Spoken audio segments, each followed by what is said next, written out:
Mm. I mean, I guess, I mean, if I was to say, if you were just to quickly ask me what's the one piece of advice I could give to somebody who's starting in this industry is to stand by your word and don't get greedy.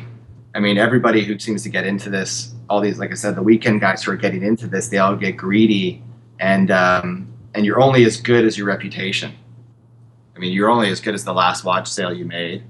But for people who want to get into this, don't go, pretty much go with what you like.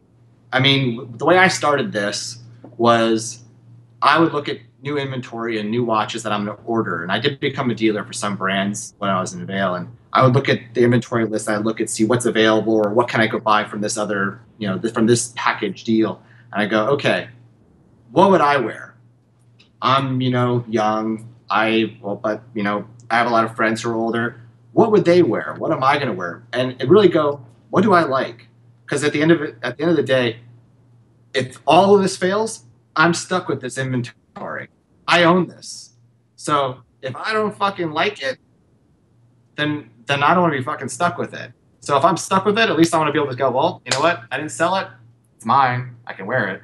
It's not the end of the law, end of the world. I mean, everybody's you got to start somewhere. So, it really was not until I felt more comfortable in this business that I decided going, okay, I'm going to get that because other people like it and I know people want it, not because I liked it.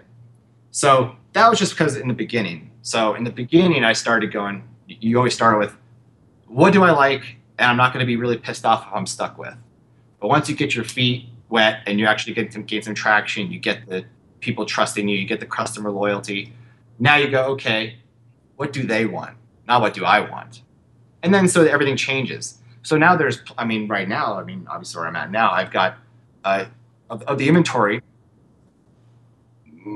maybe a quarter of it I like personally that I would be happy having myself.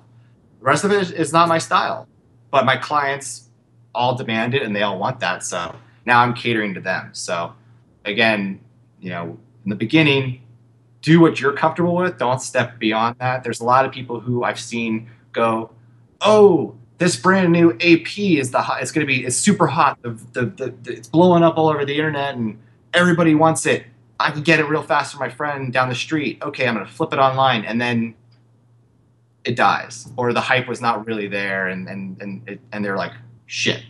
And now they're stuck with who knows what, a pink AP that nobody fucking wants. I mean, as an example, there was a pink Audemars that was made years ago. I think it was called the Lady Cat.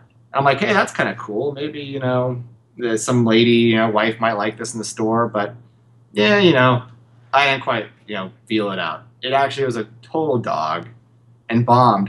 And I haven't heard that watch in 7 years, probably 6, 7 years. And all of a sudden I saw another dealer asking for it, calling me for it like 2 days ago. And I totally had even forgotten about that model because it was just such a dog. But, people, as I say,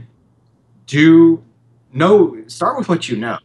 If you know Rolex and and you geek out about the Submariners and you geek out about the Daytonas and the GMT2s, stick with that. Get really good at that market and really know what's going on with the price. Really know your product.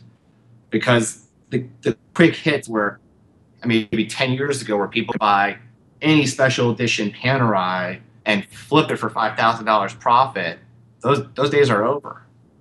I mean, there are a couple models out there that you can do that with, at least with the sport models, Panerais and whatnot.